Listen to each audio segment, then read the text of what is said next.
Bismillahirrahmanirrahim. Mudah-mudahan itu akan membawa keberkahan bagi kita di dunia dan di akhirat insyaallah. Amin ya rabbal alamin. Untuk sesi berikutnya insyaallah kita akan lanjutkan tanya jawab, dan alhamdulillah ini Pak Kiai, kita lihat kayaknya nggak ada yang pulang kayaknya nih, kecuali yang nggak ada di sini. Jadi alhamdulillah sudah hadir semua, dan kita lanjut dengan tanya jawab karena ini rencana kita workshop.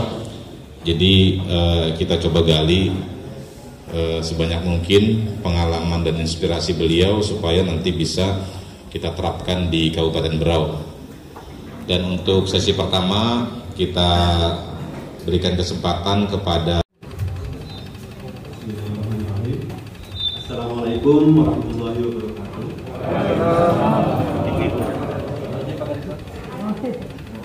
Perkenalkan, nama saya Zubair, sekretaris dari Masjid Al-Jabar Jalan Berjati Nanti Madusi. Yang kami muliakan dan kami hormati semua hadirin di luar. Jadi Ketua Dewan Syuro Masjid Jogokarya dan Jajaran ASB. Alhamdulillah, kami dari perwakilan Masjid Al-Jabar ini mengucapkan luar biasa syukur alhamdulillah bisa hadir bertemu dengan orang-orang yang luar biasa yang tadi pas istirahat juga kita sharing-sharing, alhamdulillah dengan Ustaz Arsyad ya, yang lain-lain. Alhamdulillah saya ternyata bertemu dengan orang-orang yang hebat yang bisa mengelola masjid yang luar biasa, dan kami ingin kedepannya walaupun masjid kami saat ini sementara kecil, tapi alhamdulillah dari payah dari kami sendiri, dari warga Kelurahan Rinding terutama RT 11. Saya punya pertanyaan gini Pak Ustadz Jasir. Gimana caranya? Selama ini kami selalu bermindset bahwa warga kita ajak selalu untuk beramal. Kita selalu mengajak mereka untuk menyumbang, membantu pembangunan masjid dan sebagainya. Gimana caranya sih mindset itu bisa berubah? Kita bisa membahagiakan jamaah seperti yang Bapak sampaikan, yang Ustaz sampaikan. Itu kami pengen mulainya seperti apa gitu. Sedangkan kami sekarang berpikir semuanya kita untuk warga selalu kita libatkan untuk sumbangan, proposal dan nanti seperti yang tadi disampaikan oleh Pak Ustaz. Gimana caranya untuk memulai gitu supaya kita bisa membahagiakan mereka, kita membahagiakan jamaah seperti yang ada di Masjid Jogokarya. Itu memulainya saja. Tadi walaupun sudah disampaikan, saya pengen sekali lagi, saya pengen mendengarkan yang lebih detail gimana caranya. Saya pengen, karena kami juga bermimpi bisa seperti itu. Dari sebuah RT, kelurahan, kecamatan, nanti kita bisa besar sampai mendunia juga, insya Allah. Terima kasih, yang mungkin cukup dari saya. Kalau ada kekurangan, mohon maaf. Wassalamualaikum warahmatullahi wabarakatuh. Yang kedua, tadi angkat tangan sahabat dari Pak, bukan Bapak ya tadi angkat tangan, saya tangan. Bagaimana caranya menghidupkan orang yang sholat atau memakmurkan masjid? Jadi di sini kami mau bertanya, Pak. Yang pertama, bagaimana caranya trik-trik bagi pengurus pengurus yang berhubungan dengan keuangan atau bendahara yang kelihatannya bendahara ini susah mengeluarkan uang, dalam artian ya sedang aja kami menerobos ini Pak kegiatan-kegiatan di masjid supaya tergugah hatinya. Mungkin ada trik-triknya Pak supaya dia tergugah hatinya. Bagaimana caranya Pak? Yang susah mengeluarkan padahal uang itu adalah uang dari masyarakat warga dan untuk kemaslahatan jamaah juga. Itu yang pertama yang singkat. Yang kedua adalah biasanya di dalam masjid, di wilayah masjid tersebut ada orang tua yang menginginkan anaknya supaya terbiasa ke masjid, yang kecil-kecil dibawa juga, Pak. Artinya kalau dari pengurus ini sudah tidak melarang membawa anak kecil, dan bagus sekali. Tapi yang perlu kami pertanyakan, mungkin pernah ada pengalaman. Nah, selain tadi memberikan voucher, saya dengar tadi menarik anak-anak muda, tapi anak kecil, Pak, kecil yang di bawah umur, dibawa sembahyang ke masjid supaya berjamaah terbiasa. Tapi ributnya luar biasa, lari-lari. Kadang-kadang kalau kita sholat lewat di depan kita, kalau kita jadi imam mungkin suaranya luar biasa, malah ribut. Nah, mungkin ada trik-trik pengalaman dari Ustadz menangani masalah tersebut. Mungkin itu saja doa singkat dari kami. Terima kasih. Assalamualaikum warahmatullahi wabarakatuh. Assalamualaikum warahmatullahi wabarakatuh. Yang kami hormati Bapak Ketua Dewan Sumberdaya. Kebetulan saya ini diamanahi sebagai bendahara. Saya tadi menunjukkan beberapa pernyataan bahwa bendahara itu susah mengeluarkan uang. Oh ya betul, Pak, itu memang saya alami. Betul. Tetapi sebenarnya bukan susah kalau kami ini tergantung juga dari pengurus. Kalau misalnya ada permintaan pengeluaran, pasti kita akan mengeluarkan, nggak pernah susah sebenarnya. Jadi makanya sebenarnya kekompakan atau kebersamaan pengurus itu sendiri. Baik, kemudian pertanyaan saya, Pak, saya tertarik dengan masalah pemetaan tadi. Memang ini tidak terbayangkan ya kita sebagai pengurus masjid, bahwa sebenarnya kita harus memetakan jamaah kita yang ada di sekitar masjid itu. Berapa yang sholat ke masjid, berapa yang sholat di rumah, kemudian berapa yang tidak sholat. Nah, cara pemetaannya ini, Pak, mungkin kan yang kami juga masih mencari pola-pola atau bingung seperti apa yang terbaik. Apakah kita sensus dari rumah ke rumah, dan tentu tidak mudah, Pak, ya kita kalau rumah orang menanyakan masalah ini gitu, karena ini sensitif, mungkin orang tersinggung dan sebagainya. Nah, mungkin dari Bapak mungkin bisa memberikan semacam gambaran secara umum bagaimana dulu pemetaan ini di lingkungan Masjid Jogokaryan.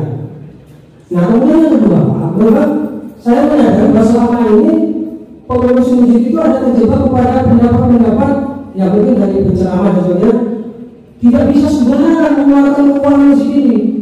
Misalnya uang yang diinfakkan itu ya hanya untuk masjid saja, tidak bisa kita untuk konsumsi ini dan sebagainya. Jadi beberapa pendapat ini memang yang belum pernah kita ketemu seperti apa, sehingga kita sebagai pengurus masjid ini betul-betul bisa mengelola masjid sebagaimana tadi memaklumkan tadi, karena keluarga kita juga bagaimana kalau nanti ada yang tidak setuju dengan bagaimana. Termasuk juga pandangan masyarakat kita belum terbuka menerima seperti halnya Masjid Jogokaryan ini. Jadi ini mungkin yang perlu kita juga diskusikan seperti apa supaya pengurus masjidnya bisa solid, bisa kompak. Kalau Bapak tadi kan mengatakan mana sendiri ada yang wah ini pasti diserah yang bisa mempunyai orang lain. Iya Pak, memang seperti itu yang kita alami. Jadi merubah persepsi yang sama ini juga perlu kita lakukan juga. Nah, mungkin dari momentum pada hari ini siapa tahu nanti kita bisa membuat semacam forum apa sehingga kita masih terus berkomunikasi, sehingga mungkin ada beberapa permasalahan yang kita hadapi bisa kita pecahkan bersama. Mungkin hal itu ada yang saya terima kasih. Assalamualaikum. Terima kasih Bapak Ibu atas waktunya. Dari Ustaz Zubair ya, Masjid Al-Jabbar, tentang merubah mindset bagaimana masjid tidak minta. Jadi begitu saya jadi ketua umum Takmir Masjid Jogokaryan, yang saya lakukan pertama kali menghapus donatur. Jadi sebelum periode saya itu masjid mengibarkan kartu donatur. Nanti ada petugas dari masjid menarik kepada warga untuk bayar listrik apa-apa gitu ya. Maka periode saya tidak boleh, tidak ada. Kami lakukan silaturahim untuk mengenalkan program. Tidak sama sekali ada kata mohon minta. ini berkunjung dari rumah ke rumah, masjid ini kita punya program seperti ini, bagaimana pendapat Bapak. Yang saya datangi tidak hanya yang sudah ke masjid, bahkan yang belum sholat pun saya kunjungi. Pak, mohon pendapat ini, bagaimana sebaiknya program masjid. Ya masjid itu jangan muluk-muluk. Mau orang kayak saya yang belum sholat ini mau belajar sholat di mana? Di masjid tidak pernah ada. Benar nggak? Banyak masjid itu tidak melayani orang yang mau belajar sholat. Dia protes. Itu ada spanduk kajian akbar, ustadz siapa, dari mana, temanya ini. Lah saya ini aja mau belajar sholat, nggak pernah ada pengumuman. Apa masjid menyelenggarakan pembelajaran sholat? Akhirnya kita tahu ada kebutuhan orang belajar sholat itu. Selama ini program pengurus itu bagus-bagus Pak, tapi tidak sesuai kebutuhan masyarakat. Ya, adakan kursus tilawah Quran, bagus lah. Tapi sebagian besar jamaahnya membaca Quran belum bisa. Ya. Nah, jadi itu programnya bagus, tidak sesuai dengan kebutuhan, maka banyak yang tidak berhasil mengundang peserta. Ya. Makanya yang kita lakukan adalah mendengar suara masyarakat. Ya. Jangan minta didengar dulu, masjid ini mau bangun ini Pak, biayanya sekian. Jangan, kita dengar apa maunya masyarakat. Maka ketika itu masjid kami masih lama, coba mungkin foto masjid lama, ada foto-foto masjid lama kita, ya saya bongkar, kita ganti masjid yang baru, ya. Jadi sederhana aja Pak, kami hanya pasang spanduk dan baliho besar. Nah ini masjid kami dulu, ya itu sampai 2003 masjidnya seperti itu. Di kampung, terus sampai tahun 2003. Nah 2003 masjid ini kami bongkar, kami ganti masjid baru.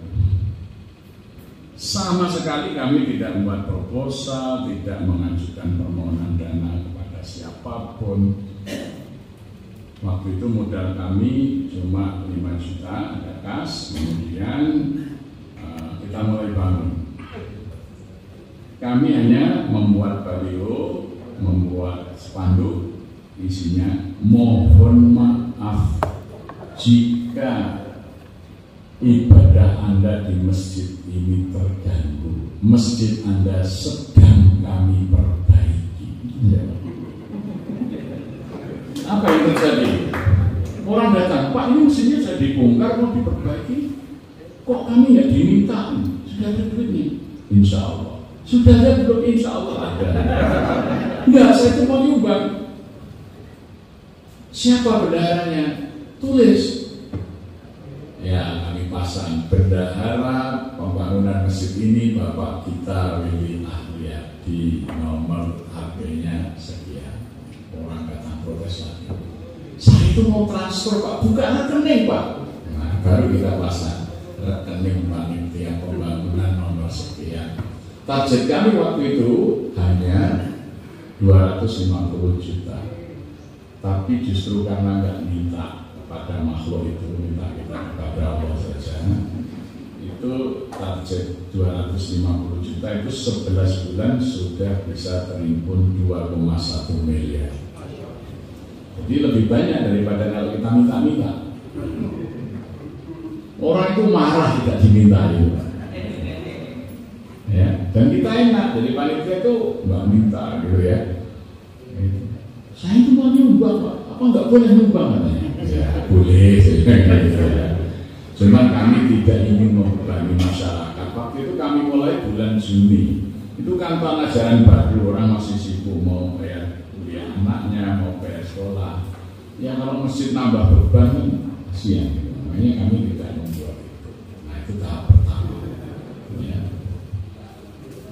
Cuman kami umumkan kalau pagi sebelum adzan awal di masjid kami itu adzannya 2 kali, adzan awal subuh ya tentunya. Itu 1 jam sebelum waktu subuh ada adzan awal, kita mengikuti sunnah pada masa Nabi dulu Abdullah bin Umi Maktum, juga adzan sebelum Bilal adzannya. Nah kemudian Kemudian kami umumkan kepada panitia dan pengurus masjid.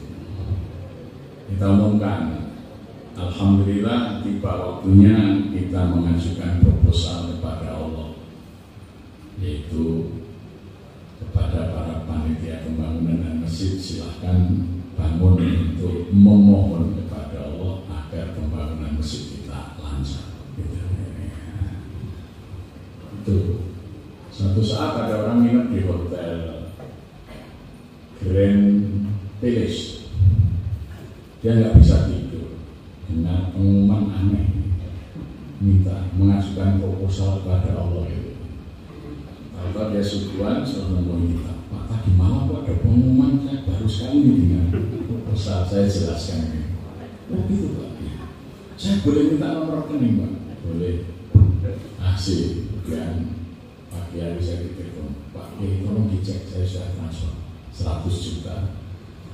Mintanya kepada Allah, Allah yang mengirimkan berita itu kepada orang-orang.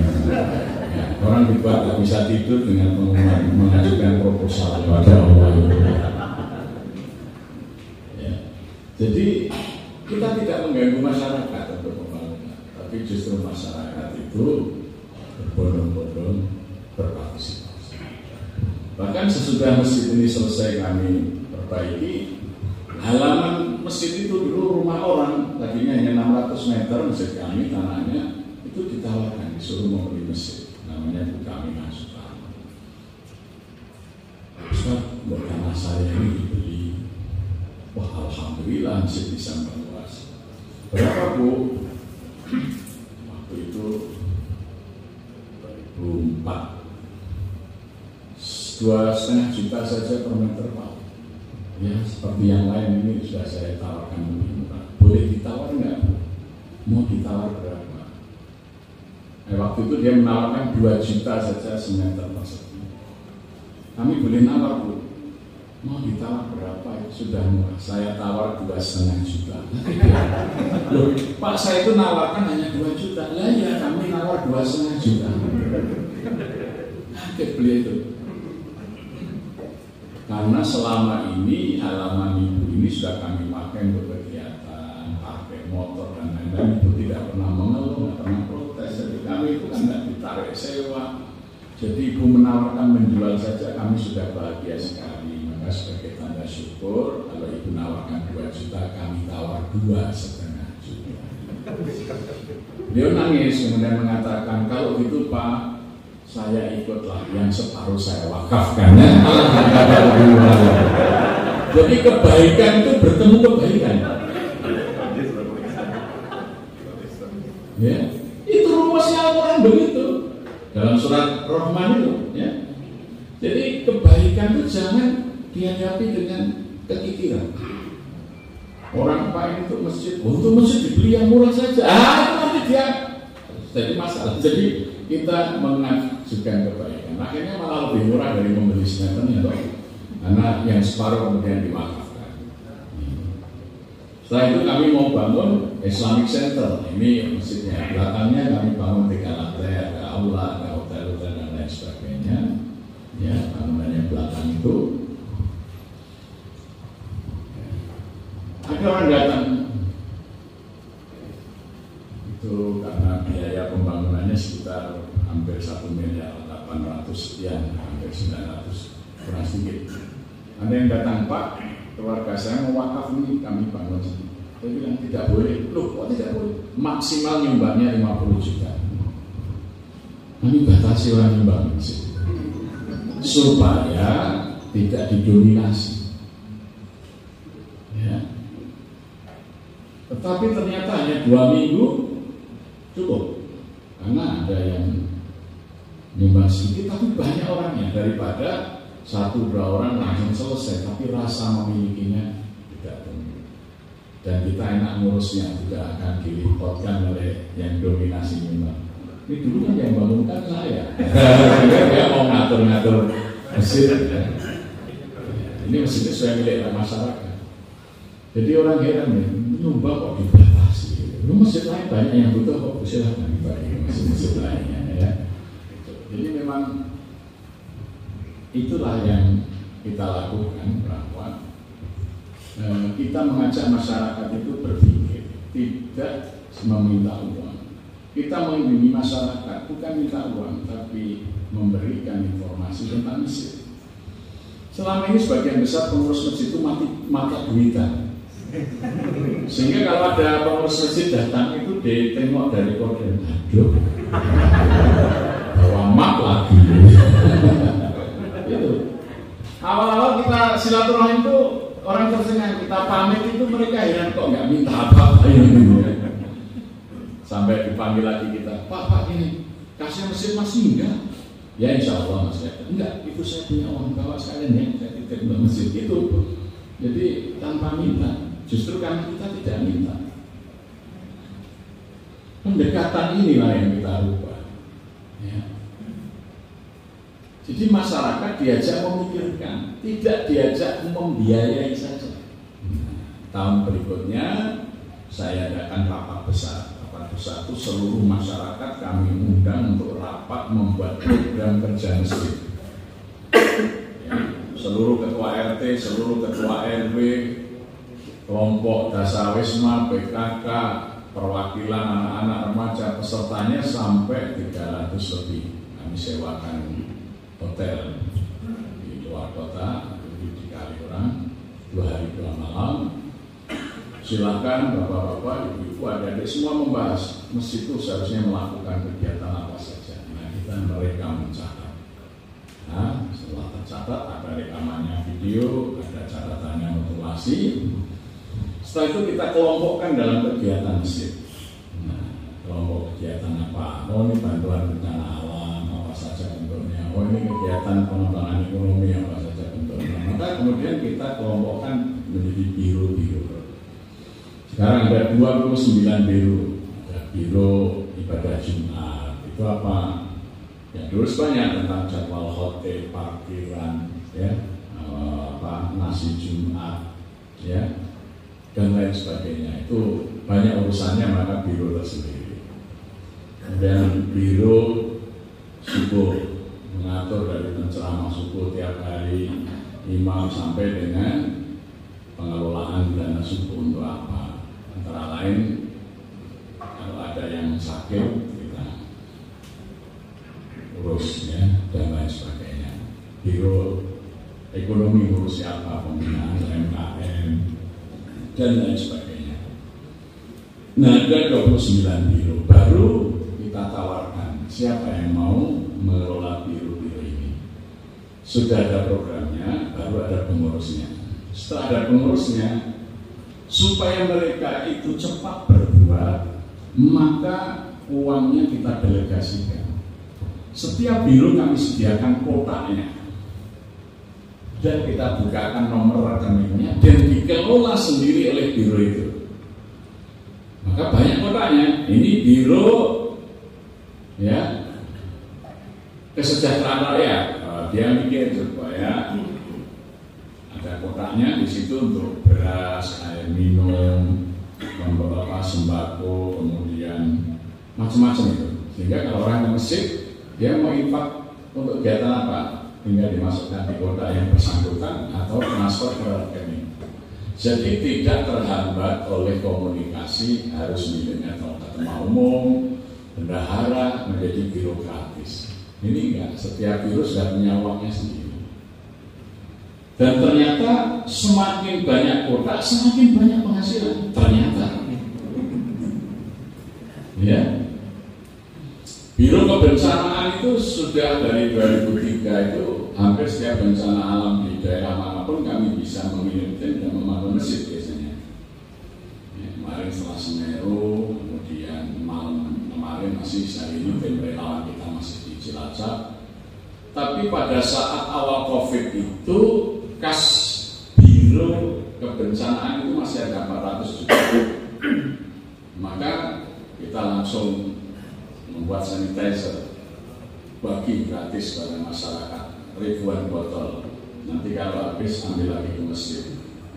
Nah, ketika kita dapat suplai alkohol, ibu-ibu kita gerakkan, ayo ibu-ibu kalau sore kita beri upah meskipun cuma 20.000 yang Anggur itu sore ngupas singkong, kita buat tape-nya kita jadikan etanol, kita suling, kita membuat alkohol sendiri. Jadi di masa pandemi malah kita produksi alkohol, kita buat dari alkohol itu sanitizer, disinfektan, sabun. Ya, ibu-ibu punya pengalaman. Mereka yang kehilangan pekerjaan, ayo bekerja di masjid, apa kami berikan kain, buat masker, karena waktu itu pabrik masker tutup. Saya beri upah satu masker menjahit itu Rp1.500. Ternyata ada 36 warga yang mengambil pekerjaan buat masker satu hari paling sedikit 75 masker. Jadi lumayan 75 kali 1.500. Mereka punya penghasilan bisa mereka dirumahkan, tidak ada pekerjaan dan penghasilan. Ada beberapa usaha konveksi, nggak ada pesanan seragam sekolah. Kita bilang, ayo buat baju hazmat. Ya. Membantu awalnya, tapi akhirnya banyak juga bahkan Kementerian Luar Negeri itu bingung mau beli baju hazmat untuk bertugas di bandara-bandara internasional karena ribuan TKI dipulangkan, nggak ada. Akhirnya Kementerian Luar Negeri beli baju hazmat pun mesti coba kan ya, baju hazmat, besok ya, pelindung muka itu. Jadi produktif masyarakat. Ada beberapa chef hotel besar yang dirumahkan tanpa gaji. Ayo kita buat bumbu. Akhirnya mesin itu mendorong mereka membuat bumbu. Ibu-ibu yang nggak biasa masak sekarang ini tidak beli bumbu saja ke mesin, sampai penjualannya itu luas. Sekarang nggak mau lagi kerja di hotel karena memproduksi bumbu lebih untung dari jadi karyawan. Ini dilakukan mesin, ya, dengan melibatkan banyak masyarakat. Selama ini kan masjid tidak pernah mengajak masyarakat untuk memikirkan bersama-sama, mengelola bersama-sama, tapi hanya dipikir oleh segelintir pengurus. Bahkan tidak pernah ada rapat kerja, sehingga banyak berdebat di masjid, ini boleh apa enggak ini setuju, ini enggak setuju. Nah, kalau kami tinggal melaksanakan mandat rakyat saja, karena semuanya sudah ada notulasinya, itu yang diinginkan, programnya apa saja.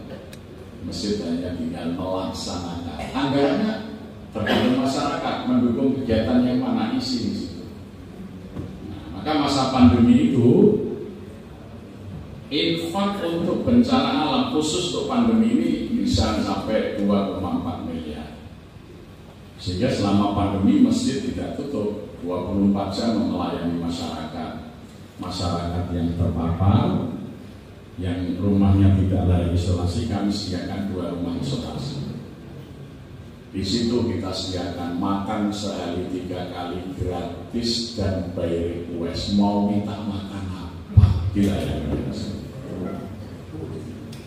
minta sate kambing layani, minta sate ayam layani, minta bakso layani, minta pempek layani.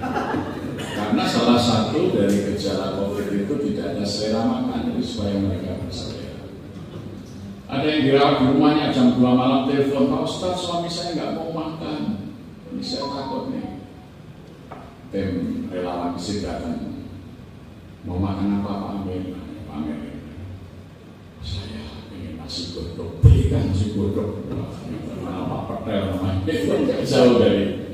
Dilayani, ditungguin makan sampai habis. Karena ada 60 sopir-sopir yang nganggur, sopir travel, sopir bis, anak kota kan sepi ada, mereka dirumahkan. Maka kita pikirkan ke masjid, dikasih 20 orang kita beri honor untuk tiket melayani mereka yang sedang kena COVID. Kita training bagaimana memandikan jenazah COVID, mengukur COVID. Jadi ketika itu petugas BPBD daerah itu masih kurang tenaga. Jadi kalau ada jenazah COVID minta bantuannya ke masjid. Ya, ambulan ada, kita layani semuanya. Ya, baju hazmat kita sediakan. Waktu itu biaya ngubur naik 2 kali lipat. Kalau mayat COVID itu lebih luas kuburannya. Jadi biasanya hanya 8 juta sampai 15 juta. Masjid membiayai biaya penguburan.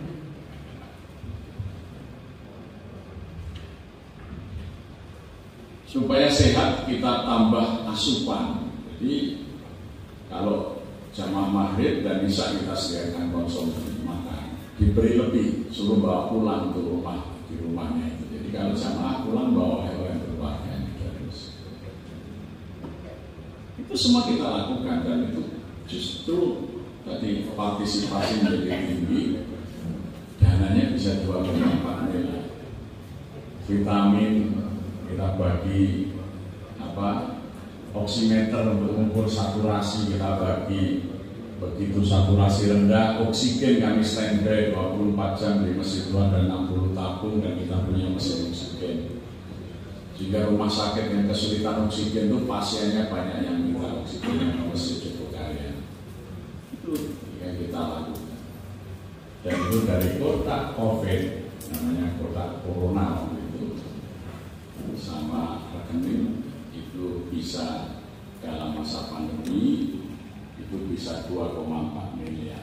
Jika kita bisa melakukan itu, maka ketika dari Ustaz Zubair ya, Masjid Al-Jabbar tentang merubah mindset bagaimana masjid tidak minta. Jadi begitu saya jadi ketua umum Takmir Masjid Jogokaryan, yang saya lakukan pertama kali menghapus donatur. Jadi sebelum periode saya itu masjid mengibarkan kartu donatur. Nanti ada petugas dari masjid menarik kepada warga untuk bayar listrik apa-apa gitu ya. Maka periode saya tidak boleh, tidak ada. Kami lakukan silaturahim untuk mengenalkan program. Tidak sama sekali ada kata mohon minta. Jadi kami berkunjung dari rumah ke rumah, masjid ini kita punya program seperti ini, bagaimana pendapat Bapak. Yang saya datangi tidak hanya yang sudah ke masjid, bahkan yang belum sholat pun saya kunjungi. Pak, mohon pendapat ini, bagaimana sebaiknya program masjid. Ya masjid itu jangan muluk-muluk. Mau orang kayak saya yang belum sholat ini mau belajar sholat di mana? Di masjid tidak pernah ada. Benar nggak? Banyak masjid itu tidak melayani orang yang mau belajar sholat. Dia protes. Itu ada spanduk kajian akbar, ustadz siapa, dari mana, temanya ini. Lah saya ini aja mau belajar sholat, tidak pernah ada pengumuman kapan masjid menyelenggarakan pembelajaran sholat. Akhirnya kita tahu ada kebutuhan orang belajar sholat itu. Selama ini program pengurus itu bagus-bagus Pak, tapi tidak sesuai kebutuhan masyarakat. Ya, adakan kursus tilawah Quran, bagus Pak. Tapi sebagian besar jamaahnya membaca Quran belum bisa. Ya. Nah, jadi itu programnya bagus, tidak sesuai dengan kebutuhan, maka banyak yang tidak berhasil mengundang peserta. Ya. Makanya yang kita lakukan adalah mendengar suara masyarakat. Ya. Jangan minta didengar dulu, masjid ini mau bangun ini Pak, biayanya sekian. Jangan, kita dengar apa maunya masyarakat. Maka ketika itu masjid kami masih lama, coba mungkin foto masjid lama, ada foto-foto masjid lama kita, ya saya bongkar, kita ganti masjid yang baru, ya. Jadi sederhana aja Pak, kami hanya pasang spanduk dan baliho besar. Nah ini masjid kami dulu, ya itu sampai 2003 masjidnya seperti itu. Di kampung, terus sampai tahun 2003. Nah 2003 masjid ini kami bongkar, kami ganti masjid baru. Sama sekali kami tidak membuat proposal, tidak mengajukan permohonan dana kepada siapapun. Waktu itu modal kami cuma 5 juta, ada kas, kemudian kita mulai bangun. Kami hanya membuat baliho, membuat spanduk, isinya mohon maaf jika ibadah Anda di masjid ini terganggu. Masjid Anda sedang kami perbaiki. Apa yang terjadi?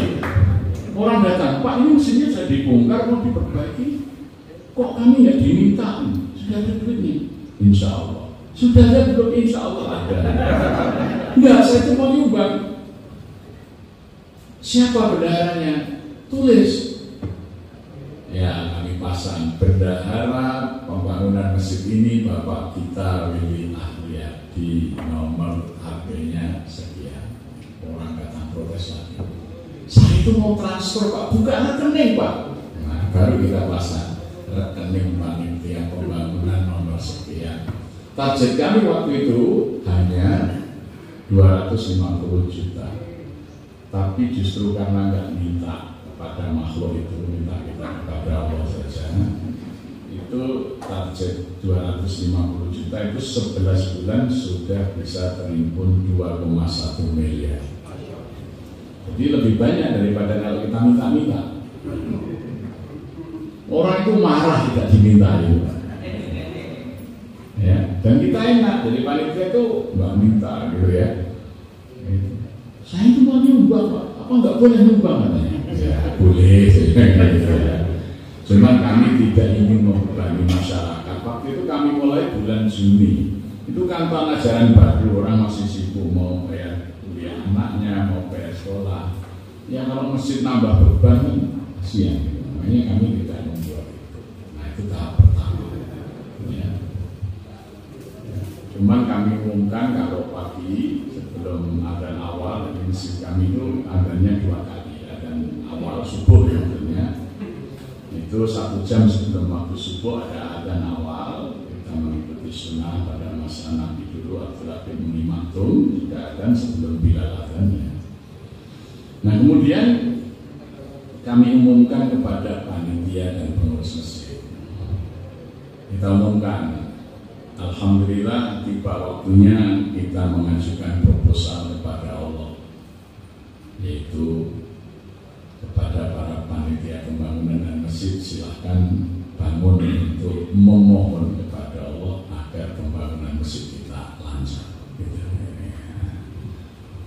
Itu suatu saat ada orang nginep di hotel Grand Palace, dia nggak bisa tidur dengan pengumuman aneh, minta mengajukan proposal kepada Allah itu.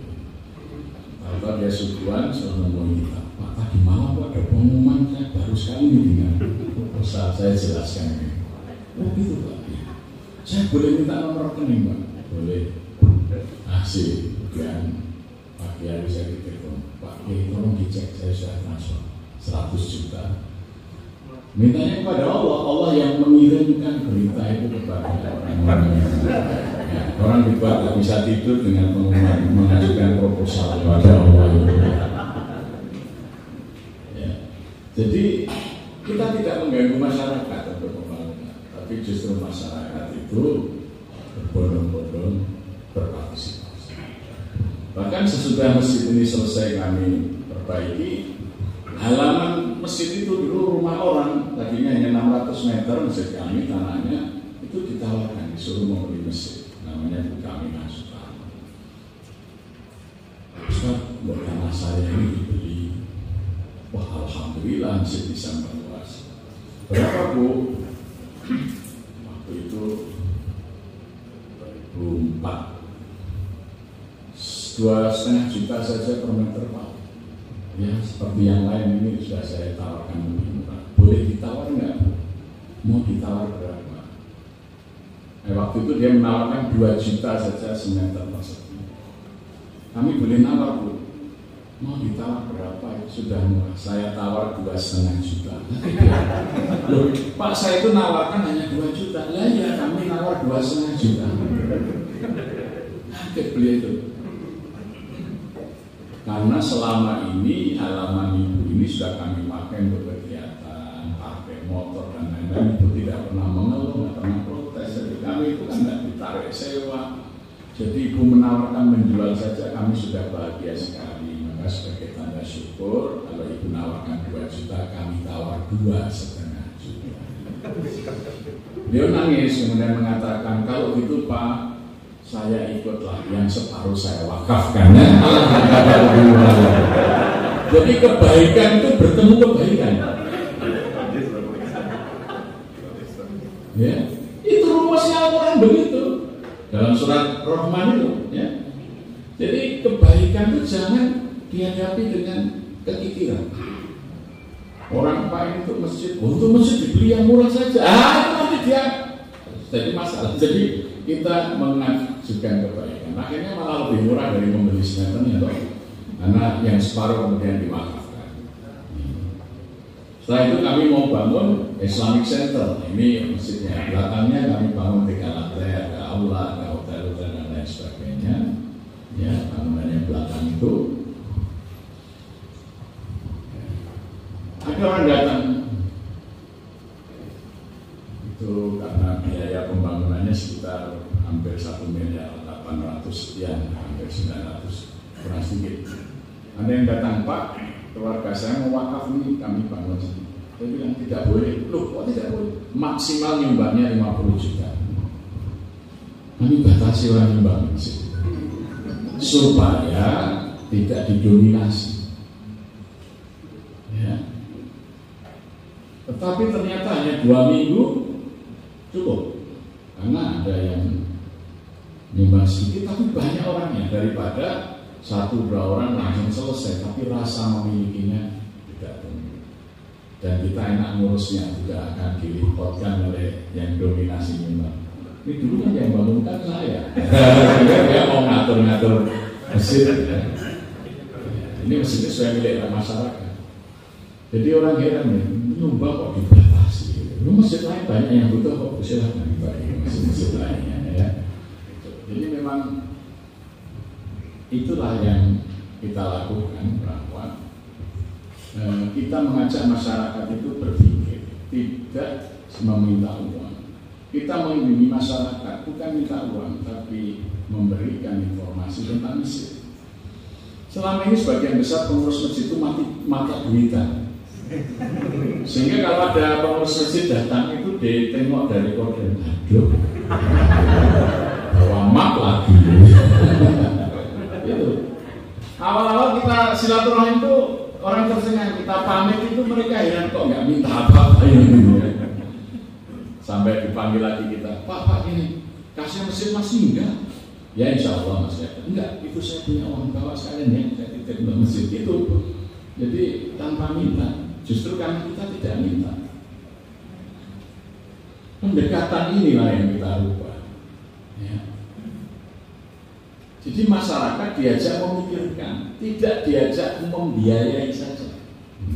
Tahun berikutnya saya adakan rapat besar. Satu seluruh masyarakat kami undang untuk rapat membuat program kerja masjid. Ya, seluruh ketua RT, seluruh ketua RW, kelompok Dasawisma, PKK, perwakilan anak-anak remaja, pesertanya sampai 300 lebih. Kami sewakan hotel di luar kota, di Kaliurang, 2 hari 2 malam. Silakan bapak-bapak, ibu-ibu, adik-adik semua membahas masjid itu seharusnya melakukan kegiatan apa saja. Nah, kita mereka mencatat.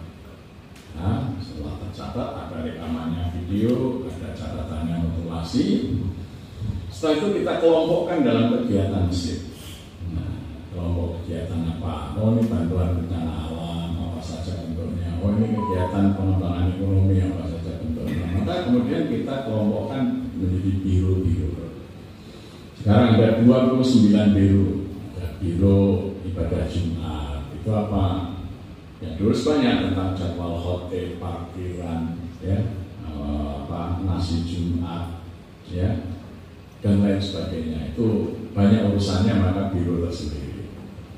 Kemudian biro subuh, mengatur dari penceramah subuh tiap hari, imam sampai dengan pengelolaan dana subuh untuk apa. Antara lain kalau ada yang sakit kita urus ya, dan lain sebagainya. Biro ekonomi urus siapa, pembinaan UMKM dan lain sebagainya. Nah ada 29 biro baru kita tawarkan siapa yang mau mengelola biro-biro ini. Sudah ada programnya, baru ada pengurusnya. setelah ada pengurusnya, supaya mereka itu cepat berbuat, maka uangnya kita delegasikan. Setiap biro kami sediakan kotaknya, dan kita bukakan nomor rekeningnya dan dikelola sendiri oleh biro itu. Maka banyak kotaknya. Ini biro ya kesejahteraan rakyat. Dia mikir supaya ada kotaknya di situ untuk beras, air minum, beberapa sembako, kemudian macam-macam itu. Sehingga kalau orang ke masjid, dia mau infak untuk kegiatan apa, tinggal dimasukkan di kotak yang bersangkutan atau transfer ke rekening. Jadi tidak terhambat oleh komunikasi harus miliknya ketua umum, bendahara menjadi birokratis. Ini enggak, setiap biro sudah punya uangnya sendiri. Dan ternyata semakin banyak kotak, semakin banyak penghasilan. Ternyata, ya, biro kebencanaan itu sudah dari 2003 itu hampir setiap bencana alam di daerah manapun kami bisa mengirim tim dan membangun masjid biasanya. Ya, kemarin setelah Semeru, kemudian malam kemarin masih hari ini tim relawan kita masih di Cilacap. Tapi pada saat awal COVID itu kas biro kebencanaan itu masih ada 400 juta. Maka kita langsung membuat sanitizer bagi gratis pada masyarakat, ribuan botol. Nanti kalau habis ambil lagi ke masjid. Nah, ketika kita tidak dapat suplai alkohol, ibu-ibu kita gerakan, ayo ibu-ibu kalau sore kita beri upah meskipun cuma 20.000 yang nganggur itu, sore ngupas singkong, kita buat tape-nya kita jadikan etanol, kita suling, kita membuat alkohol sendiri. Jadi di masa pandemi malah kita produksi alkohol, kita buat dari alkohol itu sanitizer, disinfektan, sabun. Ya, ibu-ibu punya pengalaman. Mereka yang kehilangan pekerjaan, ayo bekerja di masjid, apa kami berikan kain, buat masker, karena waktu itu pabrik masker tutup. Saya beri upah satu masker yaitu Rp1.500. Ternyata ada 36 warga yang mengambil pekerjaan buat masker, satu hari paling sedikit 75 masker. Jadi lumayan, 75 kali 1.500. Mereka punya penghasilan bisa mereka dirumahkan, tidak ada pekerjaan dan penghasilan. Ada beberapa usaha konveksi, nggak ada pesanan seragam sekolah, kita ayo buat baju hazmat. Ya, masjid membantu awalnya, tapi akhirnya banyak juga, bahkan Kementerian Luar Negeri itu bingung mau beli baju hazmat untuk bertugas di bandara-bandara internasional, karena ribuan TKI dipulangkan, tidak ada. Akhirnya Kementerian Luar Negeri beli baju hazmat pun mesti coba kan ya, baju hazmat, besok ya, melindungi muka itu. Jadi produktif masyarakat. Ada beberapa chef hotel besar yang dirumahkan tanpa gaji. Ayo kita buat bumbu. Akhirnya masjid itu mendorong mereka membuat bumbu. Ibu-ibu yang nggak biasa masak sekarang ini tinggal beli bumbu saja ke masjid, sampai penjualannya itu luas. Sekarang nggak mau lagi kerja di hotel karena memproduksi bumbu lebih untung dari sekitarnya. Ini yang dilakukan masjid, ya, dengan melibatkan banyak masyarakat. Selama ini kan masjid tidak pernah mengajak masyarakat untuk memikirkan bersama-sama, mengelola bersama-sama, tapi hanya dipikir oleh segelintir pengurus. Bahkan tidak pernah ada rapat kerja, sehingga banyak berdebat di masjid, ini boleh apa enggak ini setuju, ini enggak setuju. Nah, kalau kami tinggal melaksanakan mandat rakyat saja, karena semuanya sudah ada notulasinya, itu yang diinginkan, programnya apa saja. Masjid hanya tinggal melaksanakan. Anggarannya tergantung masyarakat mendukung kegiatan yang mana isi di situ. Nah, maka masa pandemi itu infak untuk bencana alam khusus untuk pandemi ini bisa sampai 2,4 miliar.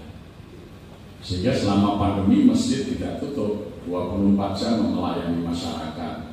Masyarakat yang terpapar, yang rumahnya tidak layak isolasi, kami sediakan 2 rumah isolasi. Di situ kita sediakan makan sehari 3 kali gratis dan by request. Mau minta makan apa? Gila ya. Minta sate kambing layani, minta sate ayam layani, minta bakso layani, minta pempek layani. Karena salah satu dari gejala COVID itu tidak ada selera makan, jadi supaya mereka berselera. Ada yang dirawat di rumahnya jam 2 malam telepon, Pak Ustadz suami saya nggak mau makan, ini saya takut nih. Tim relawan kesehatan, mau makan apa Pak Amir? Pak Amir, saya ingin nasi godok, belikan nasi godok. Nama Petel namanya, jauh dari. Gila ya nih, ditungguin makan sampai habis. Karena ada 60 sopir-sopir yang nganggur, sopir travel, sopir bis, anak kota kan sepi ada, mereka dirumahkan. Maka kita pikirkan ke masjid, dikasih 20 orang kita beri honor untuk tiket melayani mereka yang sedang kena COVID. Kita training bagaimana memandikan jenazah COVID, mengukur COVID. Jadi ketika itu petugas BPBD daerah itu masih kurang tenaga. Jadi kalau ada jenazah COVID minta bantuannya ke masjid. Ya, ambulan ada, kita layani semuanya. Ya, baju hazmat kita sediakan. Waktu itu biaya ngubur naik 2 kali lipat. Kalau mayat COVID itu lebih luas kuburannya. Jadi biasanya hanya 8 juta sampai 15 juta. Masih membiayai biaya penguburan.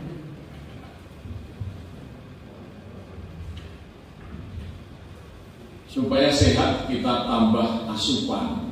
Jadi kalau jamaah maghrib dan isya kita sediakan konsumsi makan, diberi lebih, suruh bawa pulang ke rumah, di rumahnya itu. Jadi kalau jamaah pulang bawa oleh keluarganya terus.